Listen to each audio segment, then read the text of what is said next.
Ang Dueñas ay kilala bilang lugar ng kilala at tanyag na si Teniente Guimo. Kwento ng alamat ng lungsod.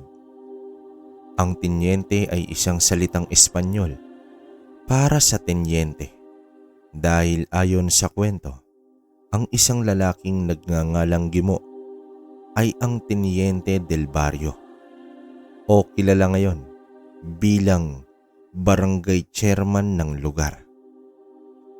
Ang kwentong ito ay nangyari sa taong 1970 sa lugar ng Dueñas, Iloilo. Ang mag-amang Nino at Renz Maniala ay parehong mahilig sa sabong. Kaya naman hindi nakakapagtaka na marami silang manok na panlaban. Sa panahong ito, umabot na sa 50 manok na panabong ang alaga nila. Hindi pa kasali ang ilang inahin at mga sisiw. Ang kulungan ng mga ito ay nakahiwalay ng ilang metro sa kanilang bahay. Nasa bandang likod. Gawa sa kawayan ang mga kulungan at nipa naman ang bubong. May 4 na gasera rin na pinaiilawan tuwing gabi. At may nag-iisang aso ang nakatali sa likod bahay. Bukod sa mga manok, ay may ibang pinagkakaabalahan ang mag-ama. Ang tanga nilang anting-anting. Ang amang si Nino ay may tangan ng batoomo, samantalang si Renz ay ang mutya ng salsagan. Parehong pampaswerte sa negosyo at buhay. Higit sa lahat, proteksyon sa lahat ng uri ng panganib. Gumagawa rin ang mag-ama ng puto bilang hanap buhay nila. Si Renz at ang nakababatang kapatid na si Remy ang nagbabagsak ng mga puto sa mga suki nilang tindahan. Bali, sila ang nagsusupply nito 4 na beses sa isang linggo. May mga kapitbahay rin sila na direkta nang bumibili sa kanila. Kahit tingi-tingi ay nagbibenta sila. 4 ang miyembro ng pamilya nila at lahat ay nagtutulungan para sa pang-araw-araw. Tanging si Remy na lang ang nag-aaral. Nasa edad 15 anyos, habang si Renz ay nasa 25 na at may nililigawan sa kabilang baryo na itago natin sa pangalang Sabel. Minsan araw ng linggo, nasa sabungan ang mag-ama. Bago pa ang kanilang sultada, may isang sugarol na sunod-sunod ang pagkapanalo. 4 na manok ang panalo nito at kahit hindi pa man nagsisimula ang sabong, sa bawat manok nito ay halatang kumpiyansa ito na mananalo ang manok niya. Hanggang sa nasipat niya ang isang matanda na may distansya sa sugarol. Nagtitinginan ang mga ito sa bawat sultada nila. At habang nakikipaglaban na ang manok nito, walang tigil din ang paggalaw ng bibig ng matanda. Inabisuhan niya ang anak na hindi itutuloy ang kanilang laban dahil sa napansin nito sa kanilang kalaban. Gayunpaman, iniatras ni Renz ang laban nito. 3 buwan din na inihanda nila ang manok at matatalo lang dahil sa mga inuusal ng matanda. Sa labas ng sabungan, nagtagpo ang kanilang landas. Mukhang nabahag ang buntot ng manok mo o ikaw mismo. Pang-iinsulto ng sugarol. Kung hindi lang sa ginagawa ng kasama mo, wala kang panalo ngayon kahit isa. Sambit dito ni Nino. Tumingin ng nakakaloko ang sugarol at patuloy na tumawa ito bago umalis. Nag-iwan naman ng matatalim na tinginan sa bawat isa, sina Nino at ang matanda. Ayon sa mga napagtanungan ni Nino, dumadayo talaga ang sugarol na itago natin sa pangalang Roberto. Dumadayo raw ito sa iba't ibang bayan para magsugal. At gaya ng nasaksihan nila, lagi itong panalo. Hindi naman nasabi kung kasama ba nito lagi ang matanda. Kinabukasan ay nagtungo si Nino sa kaibigang albularyo upang humingi ng tulong para sumpain ang usal ng matanda sa sabungan. Natawa ang albularyo dahil talagang napakalaking bagay para kay Nino kapag manok na ang pinag-uusapan. Gayunpaman, may itinurong mga buhay na salita ang albularyo para kontrahin ang matanda sa pandadaya. Sumapit ulit ang araw ng sabong. Nandun ulit si Roberto at ang iilang kasama. Pati na rin ang matanda.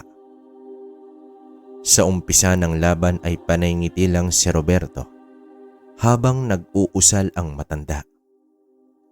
Hanggang sa nagbitiw na rin ng usal itong si Nino.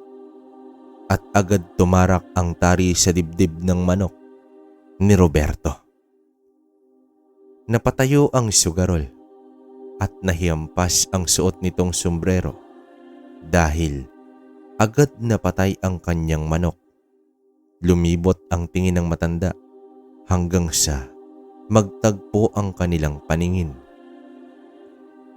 Sumenyas ang matanda kay Roberto ng isa pang laban.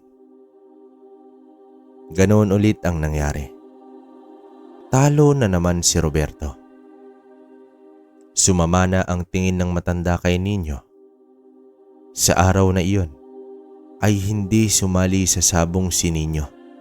Bagkus, nagpunta lang ito sa sabungan upang bigyan ng leksyon ang sugarol na lumaban sana sila ng patas. Lumapit ang matanda kay Roberto at itinuro nito si Nino. Kinumpronta ni Roberto si Nino sa labas ng sabungan. Sa pagkakataong ito ay siya naman ang tumawa kay Roberto. Lubhang ikinagalit ng sugarol ang pangingialam ni Nino sa modus nito. Nagkasagutan ang dalawa, samantalang tahimik lang ang matanda. Pero nakaalerto na rin si Renz dito. Sa huling tagpo ay binantaan ni Roberto si Nino na magsisisi ito sa kanyang pangingialam. Tay, paano ngayon yan? Mukhang seryoso ang taong yun sa kanyang banta. Wika ni Renz habang naglalakad silang pauwi. Bakit? Mas natatakot ka ba doon kaysa sa mga aswang na nakakalaban natin?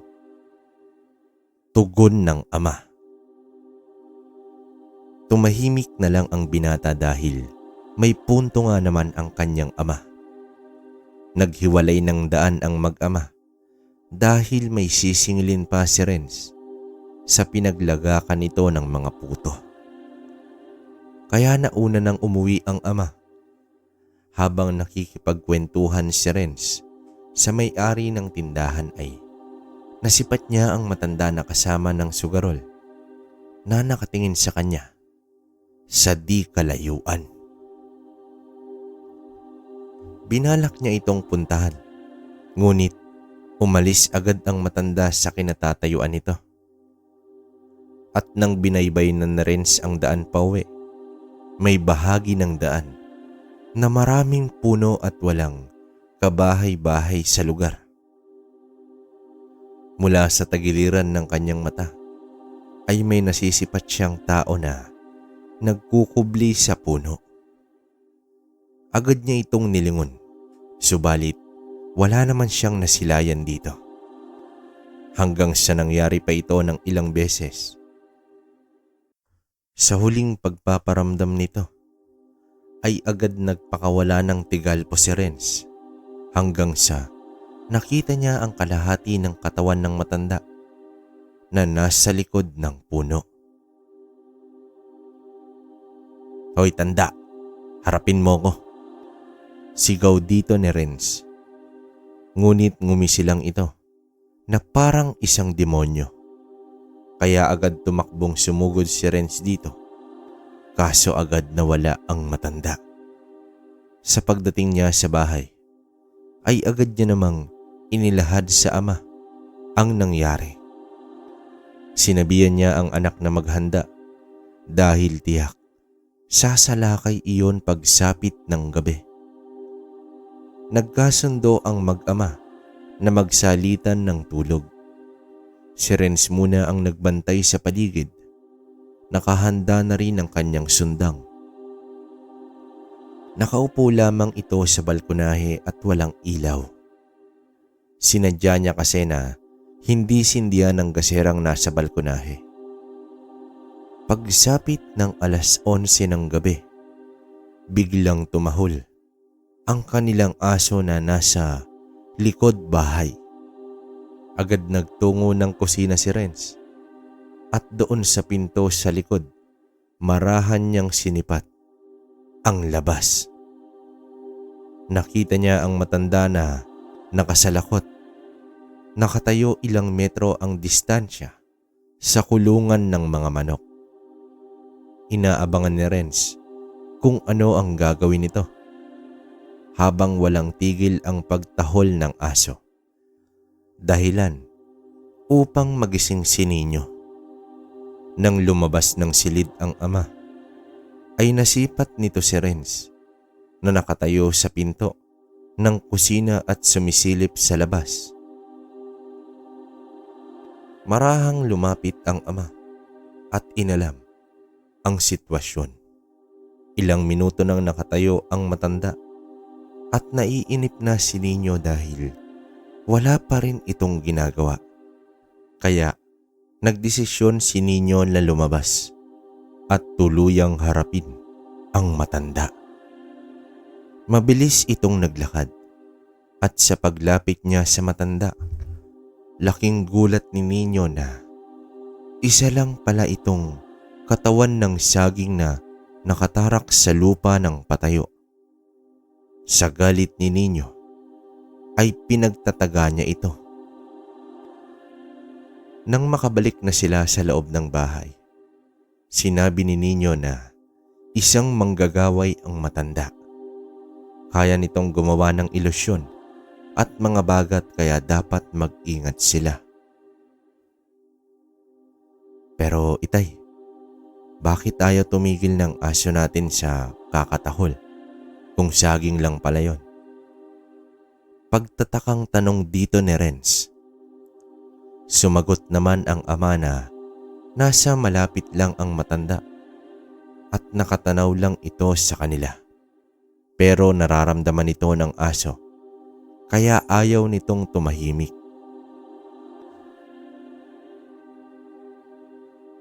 Kinabukasan ay naging maayos naman ang lahat. Tulad ng nakagawian, pinabaunan ng ina itong si Remy ng puto at naglakad na ito papunta sa paaralan. Matapos naman mapatuka ang mga manok, ay naghanda na ang mag-ama para sa paggawa ng puto. Habang ang asawa ni Nino na si Rosa ay nagtungo ng batis upang maglaba. Bandang alas 11 na ng umaga, natapos maglaba itong si Rosa. Naglalakad na ito pauwi. Iniwan ang mga nalabhan dahil si Renz na ang kukuha ng mga ito dahil sa bigat. Habang naglalakad si Rosa ay nakasalubong siyang isang matandang lalaki na nakasalakot. Nakayuko ito habang papalapit sila sa isa't isa. Binati ito ng ginang subalit hindi man lang nito pinansin si Rosa. Nagkipit balikat na lang ito at patuloy sa kanyang paglalakad. Sa ilang hakbang ay lumingon sa likod si Rosa. Subalit wala na ang matanda. Sa muling pagharap niya ay nasa harapan na niya ito mismo. Agad nitong itinulak si Rosa at agad itong natumba. Akmang dadaga na sana ito, bigla niyang inilabas ang kwintas ng San Benito mula sa kanyang leeg. Animoy napaatras ang matanda na tila nasisilaw ito. Nakakita ng putol na sanga si Rosa at agad niya itong pinulot at pinaghahampas niya ang matanda. Mabilis na kumaripas ng takbo ang matanda at ganun din itong si Rosa. Malayo pa lang siya sa bahay ay panay na ang tawag niya sa asawa at anak nito. Nagmamadaling sinalubong naman ito nila Nino at Renz. Inilahad ni Rosa ang nangyari at sa duda ng mag-ama, ang matanda sa sabungan at hang umarang kay Rosa ay iisa. Dahil sa pangyayari, pagsapit ng hapon ay sinundo ni Renz ang kanyang kapatid. Baka ito naman ang isunod ng matanda. Bilang proteksyon ng mag-ina ay may suot silang medalyon ng San Benito. Maraming beses na silang nailigtas nito. Dahil sa mga pangyayari ay napagtanto ng mag-ama na seryoso talaga sa pagbabanta itong si Roberto. Hindi na rin ito bago sa kanilang pamilya dahil ilang beses na rin silang inatake ng mga aswang. Subalit kakaiba ito ngayon dahil isang manggagaway ang kanilang kahaharapin. Ang problema, walang alam na sumbalik ang mag-ama kapag ito ay inatake na ng sumpa ng manggagaway. Kinagabihan mismo sa araw na iyon ay nagpunta si Nino sa kaibigang albularyo na si Mang Ador. Nakiusap ito na tulungan sa kanilang hinaharap na problema. Ngumiti naman si Ador at nagwika ito ng, "Bakit ka ba nakikiusap, Ninyo? Baka nakakalimutan mo. Kung hindi dahil sa'yo, ay matagal na akong naagnas sa ilalim ng lupa." Sambit dito ng albularyo. Balikan natin ang pangyayari 5 taon ang nakalipas. Si Ador noon ay nagkaroon ng engkwentro sa pinagsamang pwersa ng mangkukulam at balbal. Literal na inilibing sa lupa si Ador ng buhay bilang ganti ng mangkukulam sa tulong ng mga balbal. Ay isinilid nila sa kahon itong si Ador at tuluyang inilibing sa lupa. Maghihintay ang balbal hanggang sa mamatay ito upang hukayin at kainin. Mas masarap kasi ang bangkay para sa mga balbal. Subalit sa tulong ni Nino ay nailigtas niya itong si Ador sa bingit ng kamatayan. Kaya habang buhay na tinanaw na utang na loob ito ni Mang Ador. Agad isinama ni Nino si Ador sa kanilang bahay.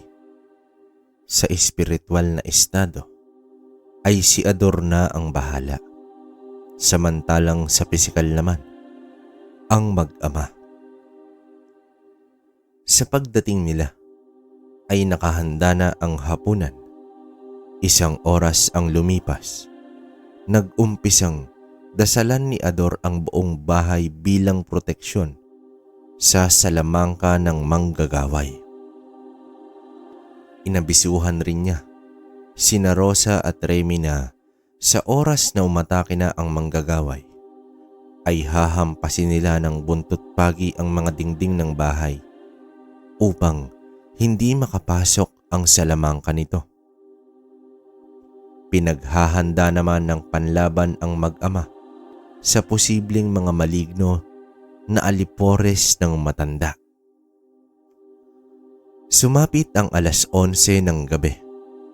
Nag-iba na ang itsura ni Ador. Kumunot ang noo at napatingin ito sa malayo.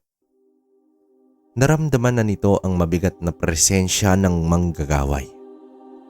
Ginising na rin ni Renz ang ina at ang kapatid nito. Tumahol ang aso subalit tumigil rin ito na animoy may nagpapaamo dito. Hanggang sa nagkalampagan ang mga alagang manok. Dali-daling pinuntahan ni Renz ang kulungan. 7 sigbin ang tumambad kay Renz habang 2 sa mga ito ay may hawak na mga manok na wala ng buhay. Agad sinugod ni Renz ang mga ito ng sundang. Nagpulasan ang mga sigbin ngunit lumalaban. Akmang susunod na ang ama sa likod bahay.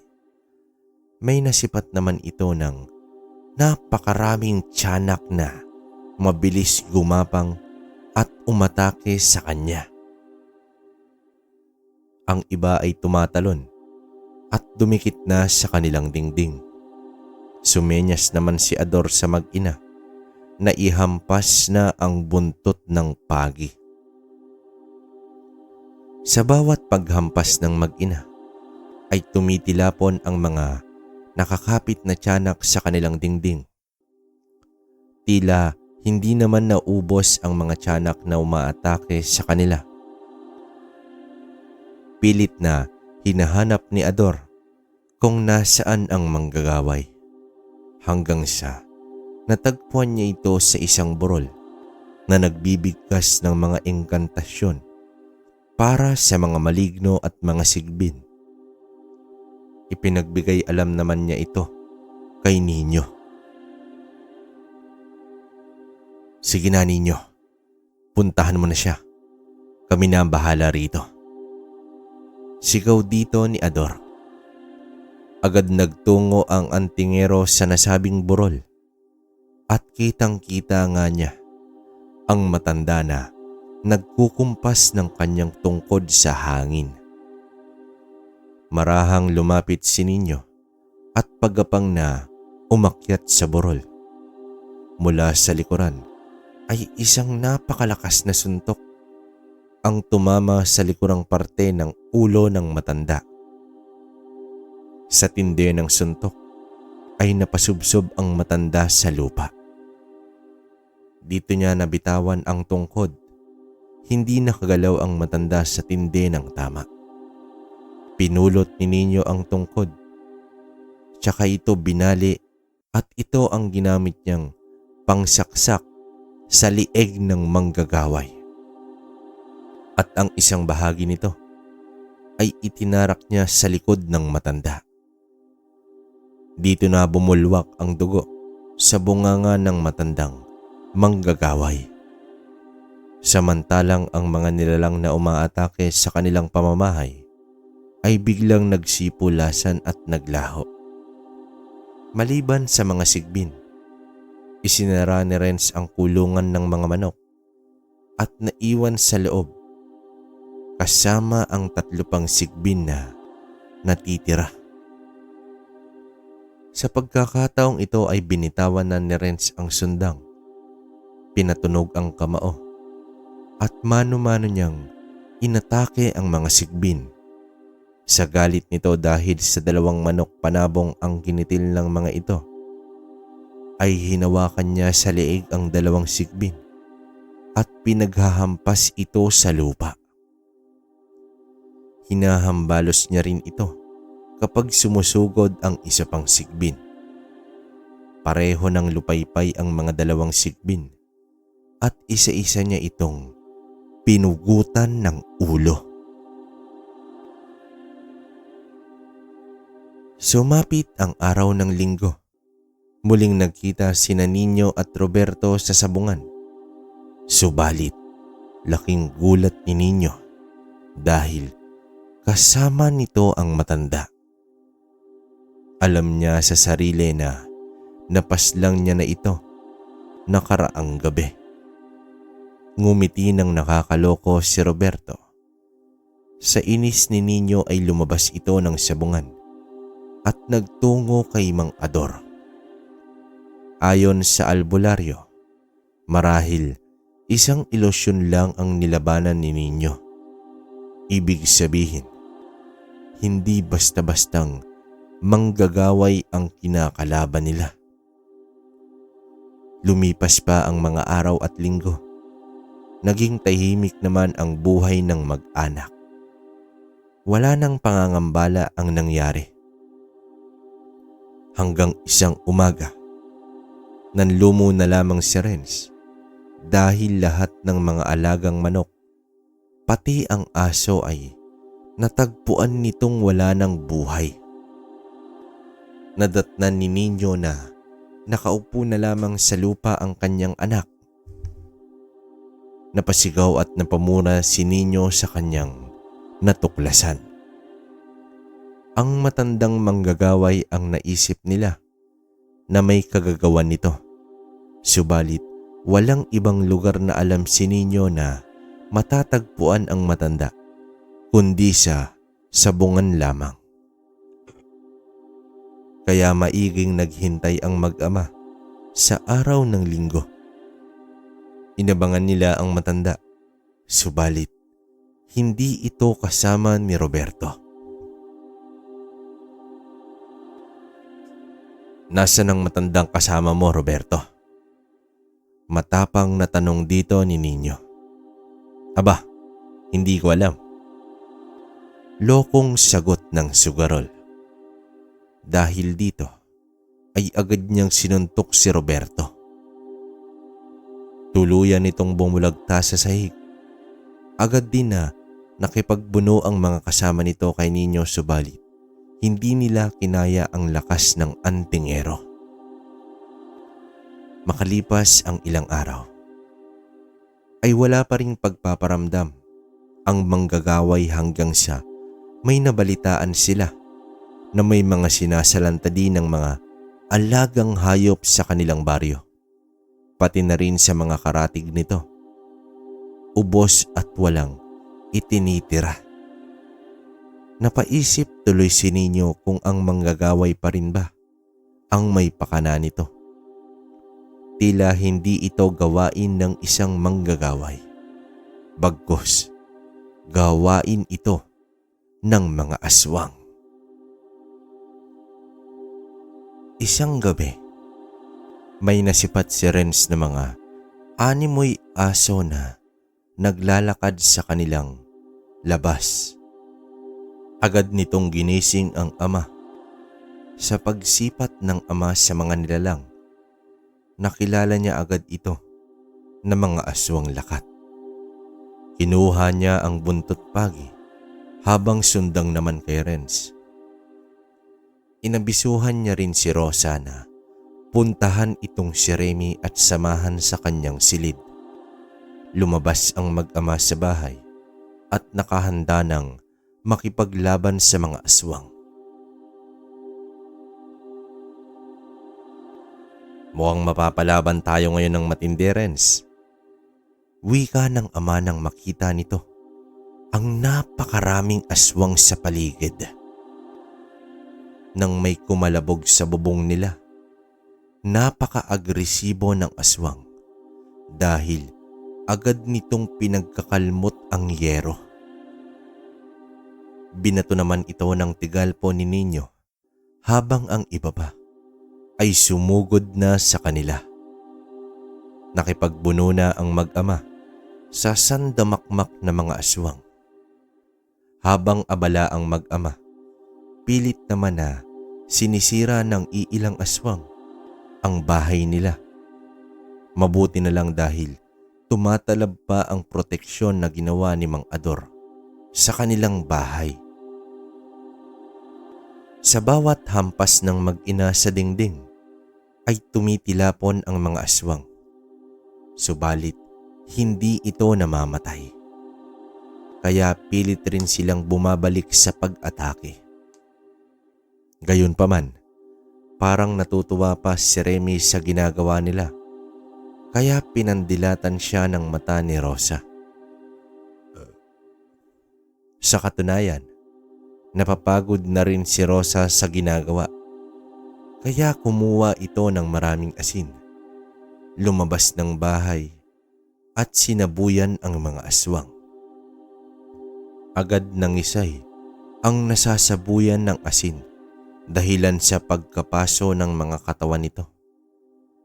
Hindi rin makalapit ang mga ito kay Rosa dahil sa tangan nitong San Benito. Lumabas na din si Remy upang tulungan ang kanyang ina. Sa pagkakataong ito, nasusugatan na nito ang mga aswang. Lumalayo din ang mga nilalang kay Remy dahil sa San Benito rin ang kwintas nito. Makalipas pa ang ilang minuto ay nagsitakbuhan palayo ang mga nilalang ng dilim. Natapos ang labanan at nag-iwan ito ng pinsala sa kanilang bakod at bahay. Inabot ng 2:00 ng madaling araw ang pangyayari. Napaupo na lamang ang mag-anak sa lupa. Sino dito ang gusto ng kape? Biglang tanong ni Rosa. Napatawa na lamang ang mag-anak. Agad nagpunta si Rosa sa kusina upang magtimpla ng kape. Pinagtulungan naman nila Nino at Renz na ipunin ang mga bangkay ng aswang at tuluyan itong sinilaban. May mga kapitbahay na rin ang nagising at nagpunta sa kanila. Nanlaki ang mga mata nila dahil sa dami ng aswang na natutupok sa apoy. Ayon kay Nino, ang mga nilalang na iyon ang nananantala ng mga alagang kahayupan sa baryo. Kinaumagahan, nagtulong-tulong naman ang mga kapitbahay na ayusin ang tirahan ng mag-amang antingero. Bilang tagatugis ng mga aswang sa kanilang baryo, ay paraan nila ito na makapagpasalamat sa mag-ama. Habang nagkukumpuni, ay natanong ni Remy kung saan ba nagmula ang mga aswang. Tumingin si Nino sa anak at nagwika na ayon sa kanya, tao rin ang may gawa ng aswang dahil sa kalupitan ng mga tao, kaya may ibang nilalang ng Diyos na yumakap sa kapangyarihan ng dilim. Kapag lumagpas na sa sukdulan ng kakayahan ng isang tao ang pagtitiis, ay kumakapit na ito sa patalim upang malabanan ang dahilan ng kanilang pagtitiis at paghihirap. Kaya dito umuusbong ang iba't ibang lahi ng mga aswang. Matapos ang buong araw na pagkukumpuni, nagtungo si Nino kay Mang Ador. Nabalitaan na pala ni Ador ang nangyari sa kanila. Ayon kay Nino, mabuti na lang kahit papaano ay may proteksyon ang asawa niya at ang isa pang anak. Nabanggit rin ni Nino ang pagkakaligtas ni Rosa nang minsan itong inatake ng matandang manggagaway. Teka, sandali lang Nino. San Benito ba ka mo? Bakit hindi ko ito naisip? Wika dito ni Ador. Nagtaka naman ang antingero sa pinagsasabi ni Ador. Ayon sa albularyo, may paraan na upang matalo at mahuli ang totoong anyo ng manggagaway. Sa pagsasagawa ng ilusyon ay nasa malapit lang ang totoong wangis nito. Kung magawang maisuot ni Nino ang kwintas ng San Benito sa ilusyon ng manggagaway, ay makakaapekto ito ng lubos sa totoong wangis nito. Pagsapit na naman sa araw ng linggo, hindi na naman nasilayan ni Nino ang matanda, kaya palihim niyang sinundan si Roberto. Malaki ang paniniwala niya na kasama pa rin ito ang matanda. Hindi na nagulat si Nino nang masilayan ang malaking bahay ni Roberto. Sa ilang araw niyang pagmamanman dito, ay nakita niya ang matanda sa terasa ng bahay na nakaupo sa tumba-tumba. Laking pagtataka niya dahil mukha na itong mahina at tila may sakit na. Maya-maya pa ay may kumuhang lalaki at inakay ang matanda papasok sa loob. Makalipas ang ilang minuto, ay lumabas na si Roberto ng bahay kasama ang iilang lalaki at sa gulat ni Nino ay kasama na nito ang matanda. Nakakapaglakad ng maayos at malusog na ito. Naguluhan na tuloy ang antingero. Ano bang nangyayari? Hindi kaya aswang ang matanda at pinapakain nito ng laman loob ng tao? Wika nito sa kanyang sarili. Sa sinabi ng albularyo, kailangan na maisuot ang San Benito sa matanda upang malaman ang totoong wangis nito. Maigi pa rin na sinundan ni Nino si Roberto sa araw na iyon. Nagpunta lang naman ito sa isang bahay na tila may okasyong nagaganap. Pasimpleng nagtanong si Nino sa mga tao sa lugar. May kaarawan pala sa bahay na iyon. Kaya nagdesisyon na lamang na umuwi na itong si Nino. Mariing inabisuhan niya naman ang anak na si Renz na may gagawin sila sa pagsapit ng linggo. Subalit pagsapit ng Sabado ng gabi, napahiyaw sa gulat si Rosa habang nagluluto sa kusina. Dahil may isang maligno ang dumungaw sa bintana ng kusina. Agad naman pinuntahan ni Nino subalit wala itong natagpuan. At sa kanyang pagbalik sa balkonahe, ay nakita niya si Renz na lumulutang sa ere at pilit na nagpupumiglas. Sa paglapit ni Nino, nakita niya ang matanda sa labas ng bakod. Nag-uusal habang nakaangat ang mga kamay. Agarang ipinatong ni Nino ang San Benito sa tiyan ng anak at bumagsak ito sa lupa. Sinugod ni Nino ang matanda, ngunit bigla na lang itong naglaho. "Demonyo kang matanda ka!" sigaw nito. Nang balikan ang anak, naging maayos naman ito. Sa isip ni Nino, kailangan na talagang wakasan ang kademonyohan ng matanda. Kinabukasan, araw na ng linggo. Tumambad sa paningin ng mag-ama ang nakangiting Roberto na animoy isang politiko na dumating sa sabungan. Kasunod nito ay ang matanda. Nakahanap na ng tiyempo ang antingero habang abala sa pagkikipag-usap sa mga tao si Roberto. Ay pasimple niyang isinuot sa matanda ang kwintas. Nanigas ang matanda at umusok. Subalit biglang nangisay si Roberto. Napaluhod ito at nilapat ang mga palad sa sahig at pilit inaabot ang kanyang hininga. Habang ang matanda ay naging itim na usok at naglaho. Agad naman pinulot ni Nino ang kwintas. Napalingon sa kanya si Roberto na nanlilisik ang mga mata at galit na galit.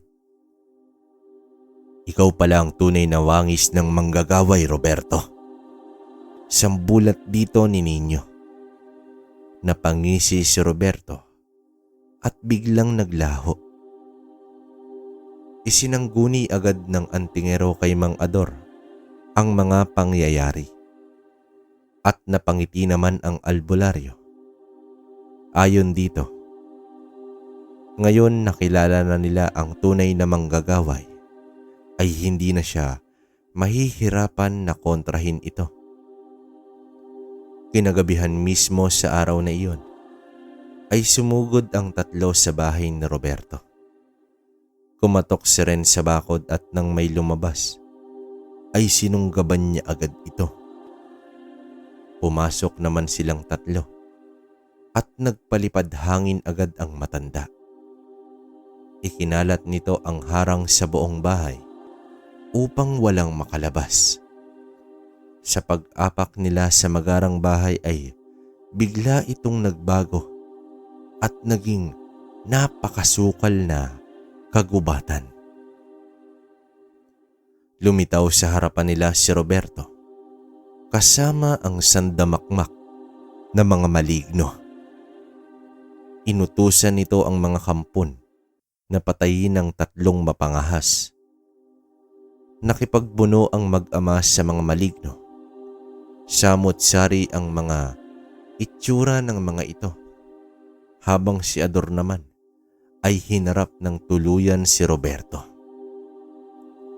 Nagtagisan sa espiritual na estado ang dalawa, habang sa pisikala naman ang dalawa. Nang maubos na ang mga maligno, nag-uusal na naman si Roberto, subalit biglang sumulpot si Renz sa likod nito at itinali sa leeg ang kwintas ng San Benito. Napasigaw si Roberto at pilit inalis ang kwintas, ngunit nasusunog naman ang kamay niya sa paghawak nito. Unti-unting nagliyab ang leeg ni Roberto, dahilan upang masunog ang pagmumukha nito.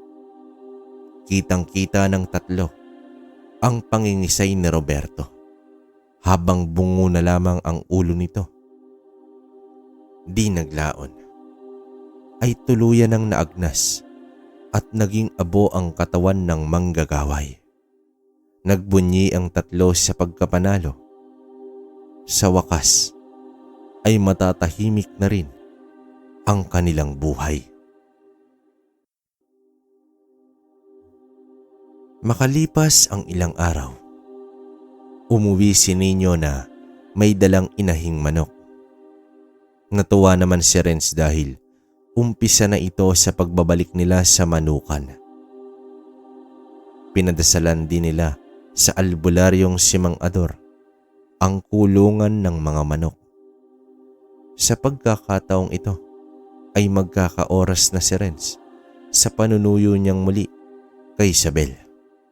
Naudlot kasi ito dahil sa mga nangyari. "Buti naman at nagpakita ka pa," wika ni Isabel na may bahid ng konting pagkainis. Inilahad naman na rin kung gaano kahirap ang buhay ng isang antingero. Ngunit sinigurado din ito na mabibigyan niya ng oras ang kanyang nililigawan. Sa ilang gabi ng panliligaw niya kay Isabel ay maayos naman itong hinarap ng mga magulang. Bagkus, inimbitahan pa nga nito ang buong pamilya ni Renz sa darating na kaarawan ng ama ni Isabel. Gayunpaman, kahit papaano ay nag-ayos ang pamilya papunta sa gabi ng kaarawan. Sa pagdating nila ay marami ng bisita. 7:00 na ng gabi. Maingay at napakaabala ng ama ni Isabel sa pag-aasikaso sa mga bisita. Sumapit na ang 8:00 ay wala pa ring handa sa mesa. Ayon naman kay Isabel, niluluto pa ang ulam, ngunit wala namang naamoy na ulam sina Renz.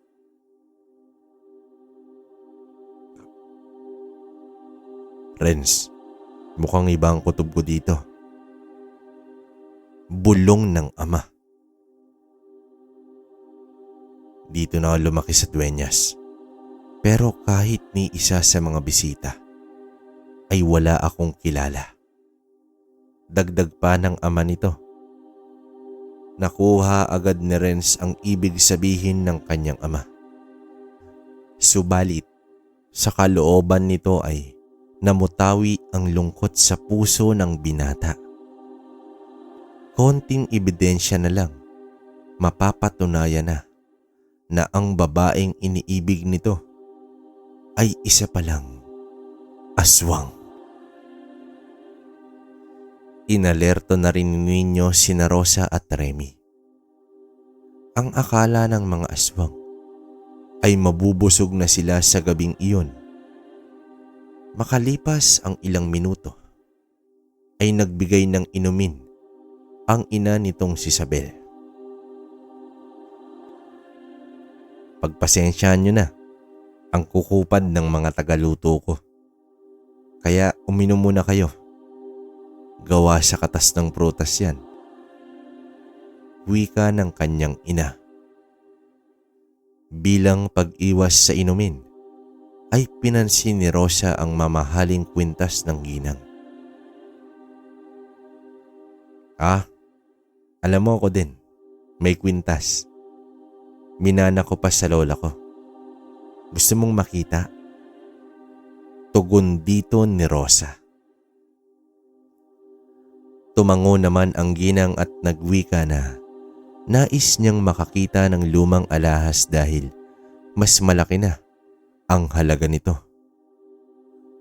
At nang inilabas ni Rosa ang kwintas, ay biglang napasigaw at napatras ang ginang. Nanlaki ang mga mata at nanlisik. Inilabas rin ni Remy ang kwintas at iniharap sa mga tao sa kanilang likuran. Nagpulasan ang mga ito at ang iba ay nahulog pa sa bintana dahil sa labis na pagkagulat. Doon na nag-umpisa ang komosyon. "Renz, ano to?" Galit na tanong ni Isabel. Isabel, bakit mo nagawa sa akin to?" Wika naman ng binata. Sa galit ng ama ni Isabel, ay bigla itong umangil at nagpalit ng anyo. Ganun na rin ang iba pang mga bisita. Agad kinuha ng mag-ina ang palamuti na malaking kutsara at tinidor bilang panlaban. At nag-umpisa ng sumugod ang mga aswang sa nag-iisang pamilya. Nakipagbuno sila sa mga bisitang aswang hanggang sa may iilang aswang na lamang ang natira at wasak na ang itsura. Pamilya ng aswang laban sa pamilya ng tao. Ina laban sa ina. Ama laban sa ama. At anak laban sa anak. Habang naglalaban sina Renz at Isabel, ay hindi nito mapigilan na mapaluha dahil ang nasa harapan ay ang babaeng iniibig niya. Ngunit isa na itong halimaw. Kaya wala na itong magagawa kundi tapusin ang buhay nito sa pamamagitan ng pagsaksak sa dibdib nito ng isang punyal. Sa paghugot ni Renz ay agad na paluhod itong si Isabel at agara namang ginilitan ni Renz sa leeg ang babae. Napasigaw ang ina nito dahil bumulagta na si Isabel Akmang susugurin na ito ni Renz. Sinalubong naman ito ni Rosa ng saksak gamit ang malaking tinidor na gawa sa kahoy. Agad din inundayan ng saksak ni Renz ang ginang at napadapa na ito sa lupa. Dahil sa nakita ng ama ni Isabel na bumagsak na ang mga ito, inundayan niya ng kalmot si Nino, subalit isang sapak sa noo ang natamo ng padre de pamilyang aswang at nabiyak. Sa pagtumba nito ay itinarak naman ni Rosa ang malaking tinidor sa leeg ng aswang. Naglakad pa uwi ang buong pamilya na duguan ang mga damit nito at nagugutom. Hay nako, buti na lang may itinabi akong puto sa bahay. Wika dito ni Remy. Nagpatuloy sa paglalakad ang mag-anak na nagtatawanan. Ayon pa kay Rosa, kapag may isang angkan pa ng aswang na haharang sa kanila, ay kakainin niya na ito. Makalipas ang ilang buwan, may mga sisiw na silang inaalagaan. Laking tuwa naman na Renz dahil makakapagsabong na itong muli. Nako, matagal pa anak. Baka sa susunod na taon pa. Sambit ng kanyang ama. Napakamot na lamang sa ulo itong si Renz. Habang inihatid ni Renz si Remy sa paaralan, ay nakilala nito ang guro na isa pang dalaga. Ito ang naging dahilan na ang minsang paghahatid sa kapatid ay nauwi sa pang-araw-araw na gawain. Sa palagay ng binata ay ito na ang babaeng ihahatid niya sa altar. Bukod sa maganda ay mabait pa at hindi tiningnan ang estado ng buhay ng isang tao. Naging tampulan na rin ng tukso mula sa iba pang mga guro ang panunuyo na rin sa dalaga. Dahil sa karanasan nito kay Isabel, bumibisita si Renz sa bahay ng guro at may dalang tinolang manok. Kinain naman ito ng pamilya ng guro at dahil doon, napanatag itong si Renz. Naging maayos na sana ang pag-uusap nila nang tanungin ito ni Renz ng, "Aswang ka ba?" Isang sampal ang nalasap ni Renz mula sa guro at pinaalis na siya nito. Sa panahong iyon ay hindi basta-basta ginagawang biro ang aswang dahil kalat na kalat sa Dueñas ang isang sikat na aswang at ito ay kabesa de barangay pa sa kanilang lugar. Sumapit ang araw ng linggo. Muling nakabalik na sa sabungan ang mag-ama. Mariing inilibot ni Nino ang paningin sa paligid habang nag-uumpisa na ang sultada. Mabuti naman at wala itong nakitang kakaiba. Yun nga lang, sa muling pagsabak nila ay natalo kaagad. Isang gabi, habang inaayos ni Nino ang gasera, sa kulungan may napansin siya sa kakawyan. May kumakaluskos hanggang sa may nakita siyang taong nakaupo sa lupa na tila may kinakain. Dumapas si Nino at sinipat ng mabuti ang nilalang. Kitang-kita niya na ang nilantakan ng taong iyon ay isang patay na baboy.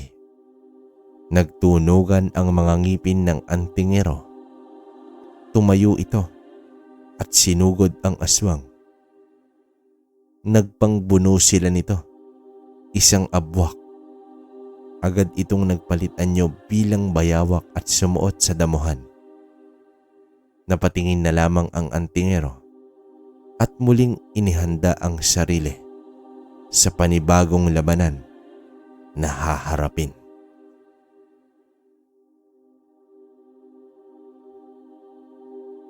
Kung tutuusin mga kabaryo, nag-ugat lang sa sabong at humantong pa sa digmaan ang naranasan ng pamilya ni Nino. Pero ipinakita sa kwento ang pagkakaisa.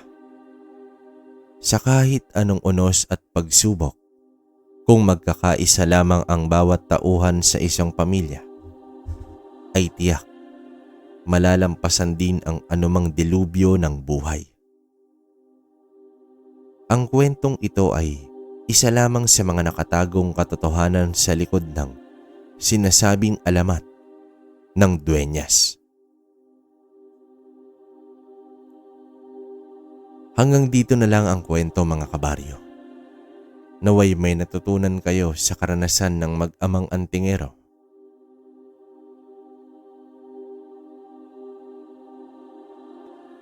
Okay, so tapos na po mga kabaryo, yon no. Kamusta po ulit? Kamusta sa lahat? Pasensya na no kasi hindi tayo nakapag-upload kanina gawa ng may inayos lang tayong mga bagay-bagay no. Pero sa 2.0 naman nakapag-upload tayo so nauna ko kasing inarate yun kaya kumbaga advance yun ng isang araw so doon ko na lang inilagay no. Kasi nga parang alam ko na nabasa ko na dito yun sa kwentong baryo so doon ko na siya nilagay no. Tapos yun, bali yung komento ko rito. Alam nyo na sa mga may hilig magsabong dyan, di ba?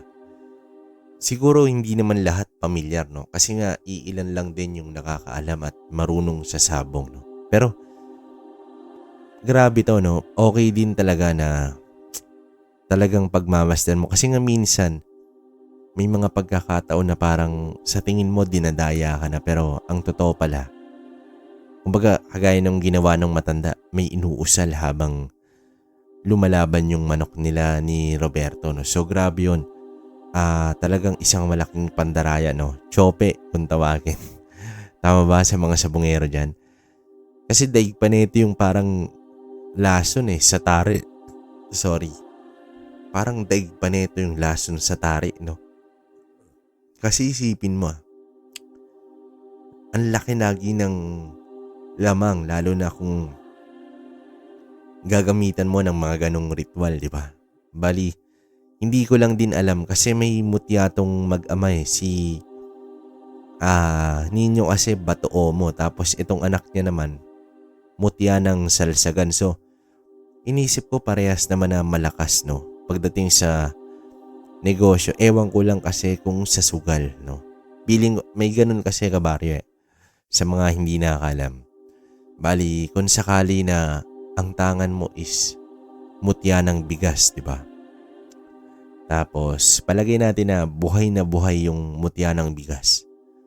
Tapos, sugarol ka pala, no? Bali, nakuha mo muna yun, tapos naging sugarol ka, ginamit mo yun sa sugal. Hindi ko feeling Parang, ang pagkakaalam ko kasi, ito base lang din sa mga sinasabi sa akin. Parang ang pagkakaalam ko kasi lalayo yun o iiwan yun ng gabay niya yung mutya ng bigas, no? Di ba? Kasi alam naman natin na sa sabong, pag binato ka ng bigas, parang malas yun. Kumbaga, parang tanggal kabal yun, no? Kahit sinong may tangan, pag sinabuyan ka ng bigas, parang ang nangyari kasi pambasag yun. So, kung ang tangan mo is saging na, parang mutya ng goma siguro, magandang explanation. So, kung mga patalim na bagay o bala ng baril ang tatama sa'yo, parang tatalbog lang. Pero once na sabuyan ka ng bigas, parang yun kasi yung pinakapambasag sa lahat. Tapos nasa sugalan ka pa. So, yung mutya ng goma, parang useless yun. Parang ang mangyayari kasi nun, epekto sa'yo yung patalim o baril, no? So, yun lang ang, hindi ko naman sinasabing ganun na pero base sa mga nagsasabi sa akin, no? Nandun lang din ako nakarelay. So, yun lang muna para sa akin. Okay na okay yung istorya ng mag-ama talagang napakalupit. Walang masabi. Panalong panalo. So yun, kabaryo, hindi mo na makakapagpa-shoutout ngayon kasi nga medyo iniinda ko pa yung lalamunan. Talagang medyo mahaba kasi yung proseso na ito. Nagluluya tayo ngayon. Mahapdi siya pero pagaling naman na. Siguro bukas pag nag-upload ako, ang dami ko nang gustong i-shoutout kasi nga nababasa ko yung mga comment nyo. So yun, comment lang muna kayo rito tapos isasama natin lahat yan. No? Muli ako to si Ray, no? Kwentong Baryo. Hanggang dito na lang mga kabaryo. Salamat nga pala sa mga sumusuporta pa rin sa Kwentong Baryo saka sa Kwentong Baryo 2.0. No? Maraming salamat sa inyo at sana'y pagpalain din kayo. No? So, tulungan nyo rin ako na wag muna mag-skip ng ads. No? Pambawi lang kasi halos ngayon lang naging okay yung pag-appeal natin. No? Nalit na yung yung appeal natin kay YouTube at eto, start na ulit. Parang back to zero nangyari pero okay lang. Ayun lang naman, okay lang ba na wala mo nang skip ads, no? Pagtiyagaan nyo na. Yun lang naman. Muli, salamat sa lahat. Hanggang dito na lang. Hanggang sa susunod na kwento mga kabaryo. Maraming salamat sa inyo.